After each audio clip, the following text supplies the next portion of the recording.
100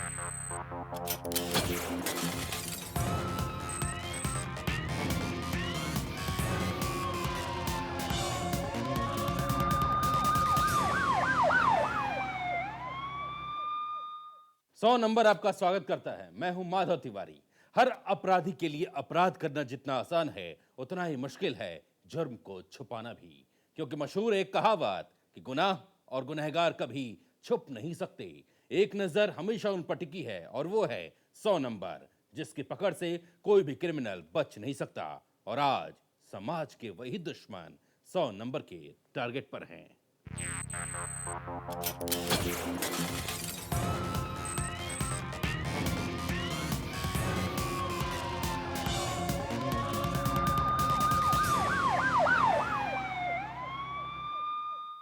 19 जुलाई को मुरादाबाद पुलिस को एक बॉडी बरामद हुई। लाश एक युवक की थी और बड़ी बेरहमी से मौत के घाट उतारा दिया गया था उसे।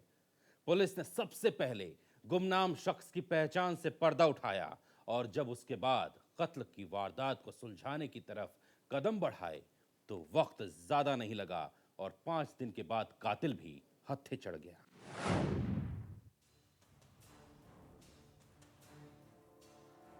मुरादाबाद के थाना छजलेठ इलाके के बाशिंदे साबिर की लाश जब 19 जुलाई के दिन गन्ने के खेत से बरामद हुई तो पुलिस ने उसकी बॉडी को कब्जे में लेकर सबसे पहले उसको पोस्टमार्टम के लिए भेजा। पोस्टमार्टम रिपोर्ट से पुष्टि हुई कि साबिर की हत्या हुई है और धारदार हथियार से उसके जिस्म से जान निकाली गई है। चाकू से कई वार किए गए हैं। साबिर की हत्या से उसके परिवार में हड़कंप मच गया। हत्या का केस दर्ज करवाया गया। शक की बिना पर कुछ लोगों के नाम भी गिनवाए गए। क्षेत्र में एक घटना खारिज की गई थी। इसमें एक व्यक्ति है, उसकी डेड बॉडी मिली थी। जब पोस्टमार्टम कराया गया तो पता पड़ा कि गला रेत कर उसकी हत्या कर दी गई थी। इस केस को वर्कआउट थाना छजलेठ की पुलिस टीम ने किया है और इसमें 2 लोगों को पुलिस ने गिरफ्तार किया है। तहरीर दर्ज हुई तो मुरादाबाद पुलिस ने अपनी तफ्तीश तेज कर दी।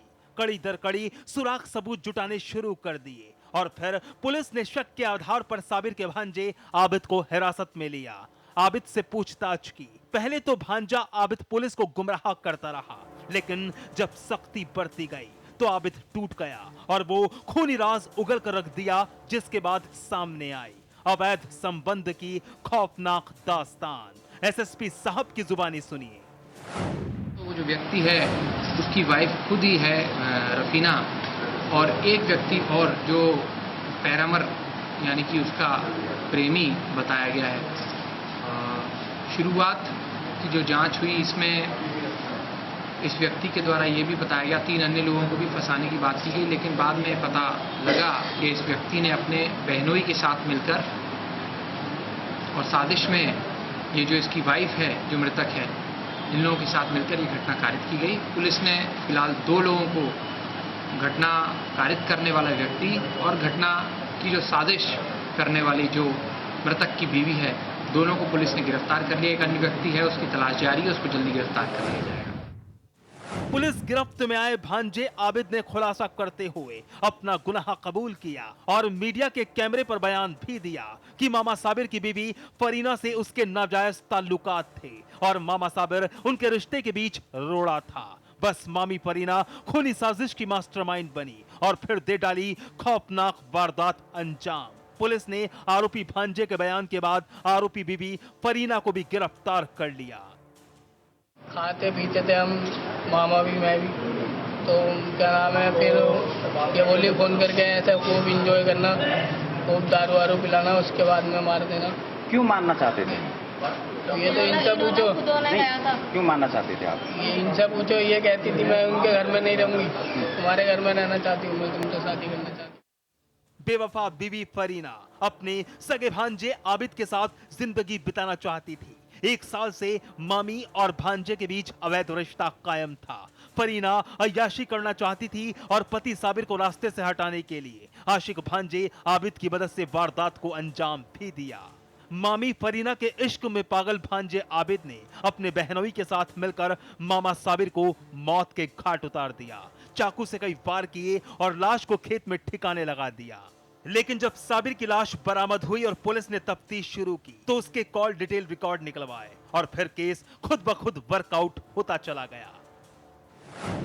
देखिए, मुख्य वजह जो अभी पुलिस को इन्वेस्टिगेशन में निकल के आई है और कॉल डिटेल्स और अन्य माध्यम से पुलिस को जानकारी हो गई है, वो ये है कि जो मृतक था उसकी वाइफ के इलिसिट रिलेशंस किसी एक अन्य व्यक्ति के साथ थे। कई सारे इंडिपेंडेंट विटनेसेस भी मिले हैं जिन्होंने इस बात को तायद किया है, तस्दीक की है कि उसके इलिसिट रिलेशंस थे। और इसी बात को संज्ञान लेते हुए, कॉग्निजेंस लेते हुए पुलिस ने इन्वेस्टिगेशन चालू की और केस को वर्कआउट किया। आरोपी पत्नी फरीना, भांजा आबिद पुलिस के हत्थे चढ़ चुके हैं, लेकिन भांजे का बहनोई अभी भी फरार है, जो खूनी वारदात में शरीक था और पुलिस को उसकी तलाश है। लेकिन पत्नी फरीना के अवैध संबंध के चलते जहां पति साबिर को अपनी जान से हाथ धोना पड़ा, वहीं आरोपी पत्नी फरीना भी अब सलाखों के पीछे है। अवैध संबंध की इस खौफनाक दास्तान ने एक हंसते खेलते पूरे परिवार को तबाह करके रख दिया। प्रेम सिंह पाल, मुरादाबाद, नेशनल वॉइस। अपनी अय्याशी के लिए एक बीवी ने अवैध रिश्ता कायम कर लिया और जब पति रोड़ा बना तो कातिल बनने से भी गुरेज नहीं किया। अब खबर मेरठ से, जहां एक बार फिर रिश्तों का खून हुआ है तो एक भाई ही भाई के लिए काल बन गया।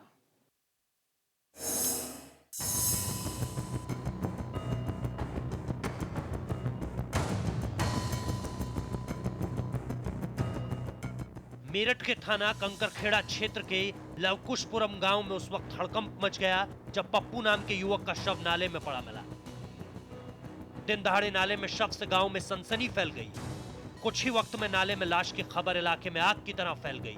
जिसने सुना मौकाए वारदात की तरफ रुख किया। थोड़ी ही देर में लाश की शिनाख्त पप्पू के रूप में हुई। वो 8 बजे बुला के ले गया, लड्डू बुला के ले गया, उधर पिया खाया, सारे बात किया। अब बात करने के बाद 12-1 बजे रात में अब पता नहीं उधर पिलट में जाकर क्या करा नहीं करा, मारा वो चाकू लेकर। हाँ, उसने मारा चाकू से, लड्डू ने गले पे मारा। मृतक पप्पू की पत्नी का कहना है कि पप्पू कल रात अपने मौसेरे भाई लड्डू के साथ गया था। उसके बाद पप्पू घर नहीं लौटा। कल रात से ही दोनों का पता नहीं था। मृतक की पत्नी का आरोप है कि उसकी हत्या मृतक पप्पू के मौसेरे भाई लड्डू ने ही की है। वारदात के बाद से आरोपी लड्डू गांव से फरार है। पुलिस ने आरोपी लड्डू की पत्नी को हिरासत में ले लिया है और पूछताछ शुरू कर दी है।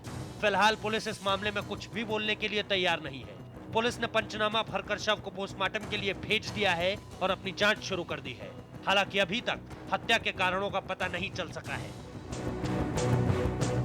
Munawwar Chauhan, Meerut, national voice.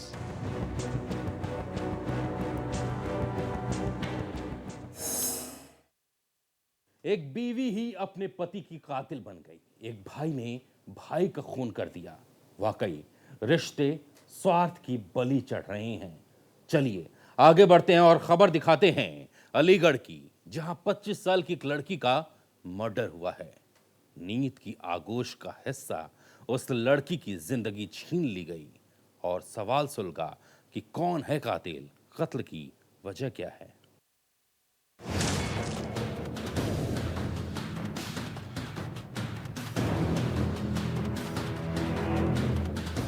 जिला अलीगढ़, थाना मडरा, गांव मुकुंदपुर।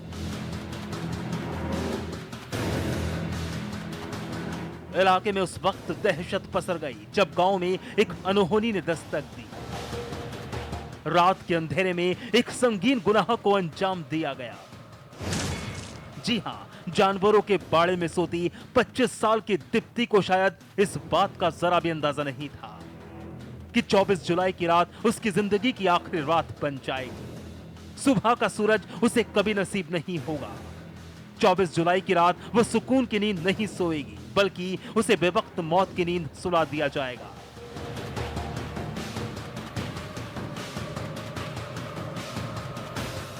नींद की आगोश में दीप्ति पर अज्ञात कातिलों ने हमला कर दिया। दीप्ति के जिस्म को चाकुओं से गोद दिया। उसके जिस्म को तब तक गोदा गया जब तक उसकी रूह फना नहीं हो गई। सुबह होने पर मृतक दीप्ति का भाई उसे नींद से जगाने पहुंचा, लेकिन वहां का मंजर देख उसके होश फाख्ता हो गए। वहां उसकी बहन दीप्ति की खून से सनी लाश पड़ी थी। दीप्ति को धारदार हथियार से गोदा गया था। उसे ऐसी मौत दी गई थी जिसे देखकर हर कोई खौफ से भर गया। दीप्ति के जिस्म पर चोटों के निशान उस पर हुए जुल्मों की चीख चीख कर गवाही दे रहे थे। मेरे घर के सामने एक ढेर है, वहाँ पशुओं बनते हैं, तो उनके देखभाल के लिए वहाँ पर हम लोग सोते हैं। तो हम लोग पहले से तो हम सोते थे, लेकिन कल रात को हमारी दीदी सोई थी, तो रात को सो गए। हमने उनसे बोला कि तुम अब घर पर चले जाओ। उन्होंने बोला मैं यहीं सोया है, तो हम लोग तो यहाँ सो गए घर पर, वो अकेली वहाँ सोती थी। रात में पता नहीं क्या हो गया, चाकू से उसे छलनी कर दिया है। चाकू मारे 10-12 चाकू बहरा के। किसी को रंजिश चल रही क्या है? हाँ, पहले चल रही थी, पहले से रंजिश चल रही थी हमारी। तो ये डेली वहीं सोती थी क्या? नहीं, रात ही सोई हैं, और दिन बड़ा भाई सोता था वहाँ। रात के अंधेरे में हुई हत्या की खबर पूरे गांव में जंगल की आग की तरह फैलती चली गई। जिसने भी सुना वो मौके वारदात की तरफ दौड़ा चला गया। दीप्ति के परिजनों से लेकर परिचितों तक सभी के जहन की दीवार पर बस एक ही सवाल चस्पा था, आखिर दीप्ति की हत्या क्यों की गई?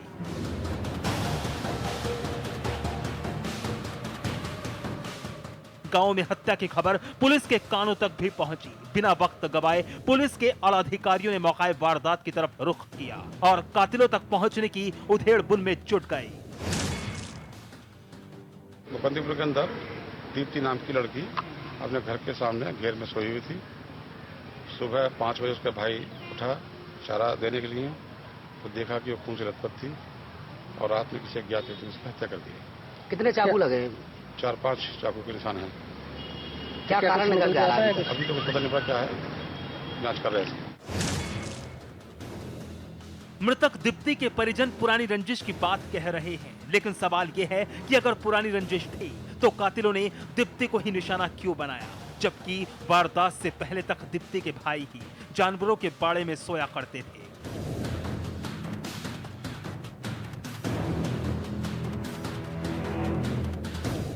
बहरहाल पुलिस ने पंचनामा भरकर लाश को पोस्टमार्टम के लिए भेज दिया है और कातिलों की तलाश में जुट गई है और साथ ही जल्द ही वारदात के खुलासे का दम्भ भी भरा है। Pankaj Sharma, Aligarh, national voice.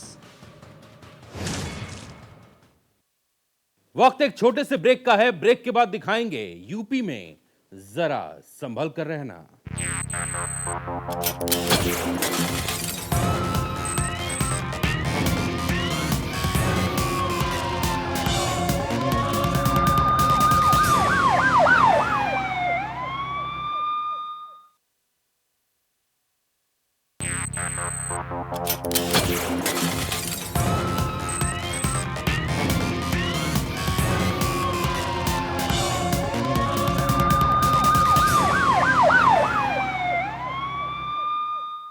Break के बाद एक बार फिर आपका 100 नंबर में स्वागत है।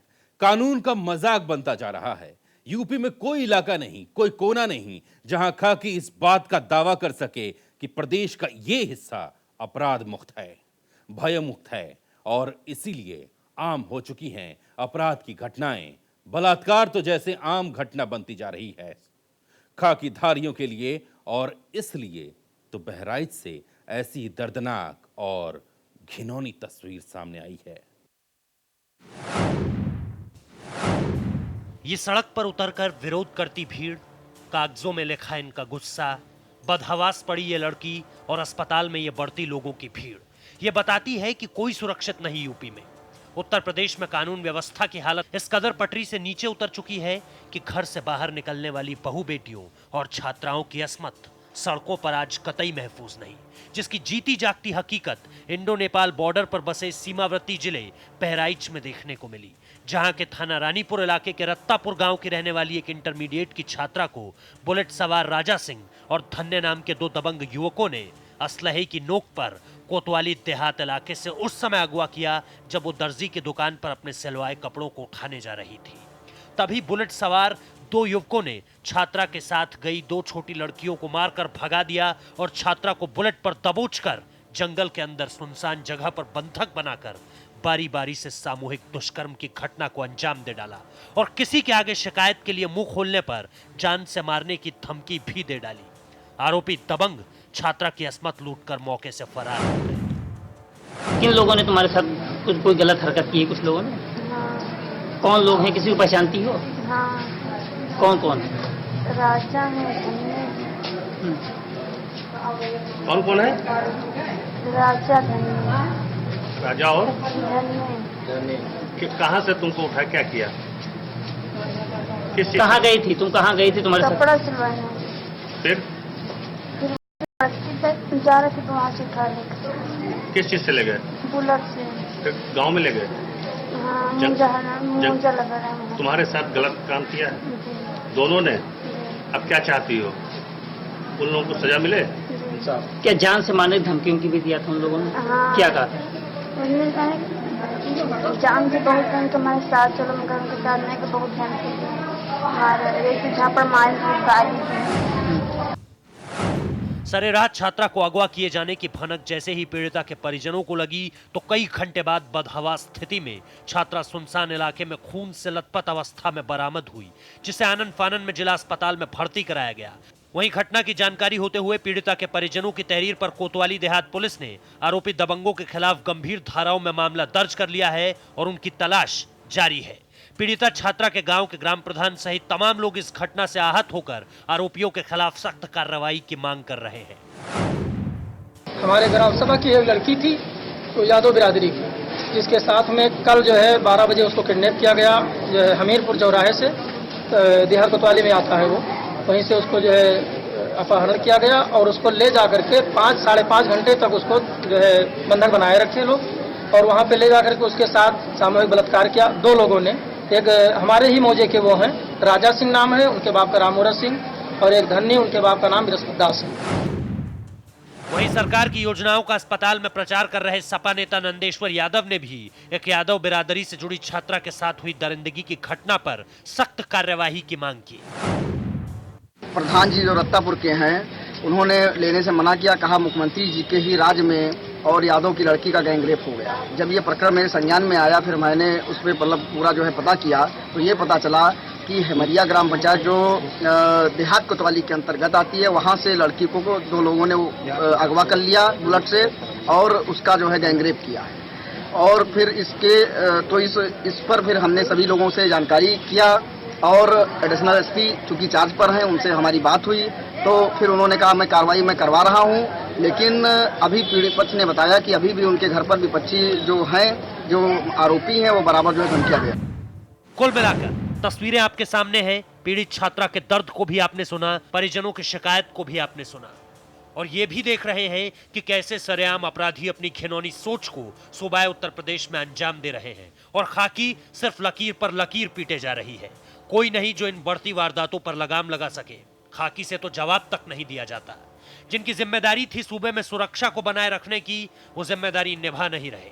लेकिन कितनी जिम्मेदार है खाकी, वो इन तस्वीरों से आप देख सकते हैं। सवाल अपराधियों से ज्यादा खाकी पर है। Rajeev Sharma, Bahraich, national voice.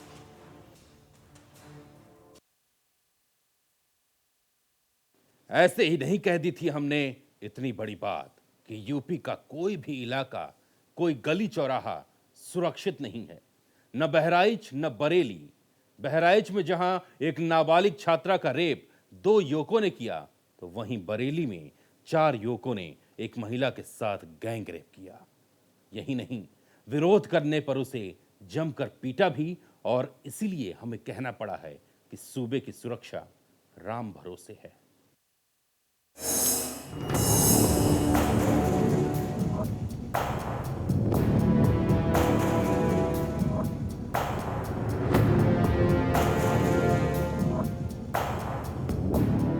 अब वो जमाना नहीं रहा जब शिक्षकों पर आंख मूंद कर भरोसा किया जा सके, और वो इसलिए क्योंकि एक प्राइवेट कॉलेज में लॉ एसोसिएट प्रोफेसर और उसके दोस्तों ने सब्जी लेने जा रही महिला का दिन दहाड़े अपहरण कर लिया और उसे महानगर कॉलोनी में अपने मकान पर ले गए। महिला के साथ वहां सामूहिक बलात्कार किया गया। जब महिला ने सबका विरोध किया तो उसे जमकर मारा पीटा गया। मारपीट का शोर बाहर न पहुंचे, इसके लिए आरोपियों ने जनरेटर चला दिया। इसके बाद पड़ोसियों को शक हुआ तो उन्होंने इन सब की सूचना पुलिस को दी, जहां एसोसिएट प्रोफेसर पकड़ा गया है। पीड़िता का हम लोगों ने मेडिकल करा लिया है और जो व्यक्ति जिसके ऊपर आरोप लगाए गए हैं उसका भी मेडिकल कराया जा रहा है और इस संबंध में विवेचना प्रचलित है। बाकी जो नाम जो प्रकाश में नहीं आए हैं उनकी हम लोग साक्ष्य के आधार पर उसके नाम प्रकाश में लाने का प्रयास कर रहे हैं। इसमें बाकी बची कार्रवाई हम लोग अभी इसमें आगे जारी रखेंगे। ये एक एसोसिएट लेक्चरर है और एक लॉ कॉलेज में इस समय जो उसकी जहां से पकड़ा गया, जहां से हिरासत में लिया गया है, वो उसके अपने घर से ही मिला है।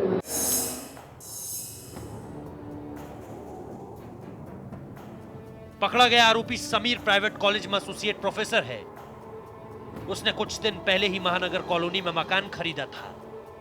समीर ने अपने दोस्तों को अपने घर पर पार्टी दे रखी थी। पार्टी में उसके 4 दोस्तों ने जमकर शराब पी। उसके बाद सभी कार में घूमने निकल गए। वहीं पवन विहार कॉलोनी के सामने एक महिला सब्जी लेने जा रही थी। उसको कार के अंदर खींच लिया गया और कार के शीशे बंद कर दिए गए और महानगर कॉलोनी ले गए। महिला को कमरे में बंद कर पूरी तरह मारा पीटा गया और महिला के साथ बलात्कार किया गया। ये किस तरह से लड़की को लाए थे, कौन है? अब इस संबंध में छानबीन चल रही है। लड़की का ये कहना है कि उसे जब वो पवन विहार कॉलोनी से चली थी उसे रास्ते में गाड़ी में डाल करके लाया गया था वहाँ पे। इस संबंध में जी उन्होंने उसका ये कहना है कुल 5 लोग गाड़ी में थे और उसको खींच करके और गाड़ी में डाल लिए और ले आकर के उसके साथ मारपीट की और उसके साथ रेप किया गया है। इस संबंध में उनके बयान के आधार पे ये गिरफ्तारी की गई है और अभी साक्ष्य का संकलन प्रचलित है। युवती बताया जाता है दिल्ली के रहने वाली है। इस संबंध में विस्तार से छानबीन चल रही है, उनसे पूछताछ की गई है और साक्ष्य के आधार पे जो चीजें निकल के आएंगी वो नियमानुसार वैधानिक कार्रवाई होगी। चीखने चिल्लाने की आवाज सुनकर पड़ोसियों को शक हुआ तो पड़ोसियों ने इसकी सूचना इज्जतनगर थाना पुलिस को दी। कुछ ही देर में पुलिस ने पहुंचकर महिला को आरोपियों के चंगुल से छुड़ाया। मौके से एक आरोपी समीर पकड़ा गया, जबकि मौके पर पुलिस को देखकर समीर के बाकी सभी दोस्त भाग खड़े हुए। पुलिस ने आरोपियों के खिलाफ मामला दर्ज कर जांच शुरू कर दी है और आरोपियों को पकड़ने के लिए दबिश शुरू कर दी है। अब देखने वाली बात यह है कि पुलिस पीड़ित महिला को कब तक इंसाफ दिला पाती है और कब तक बाकी के बचे आरोपियों को जेल की सलाखों के पीछे कर पाती है। Deepak Sharma, Bareilly, national voice.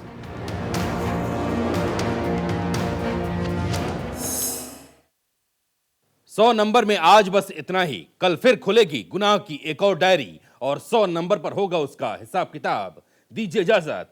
नमस्कार। जय हिंद।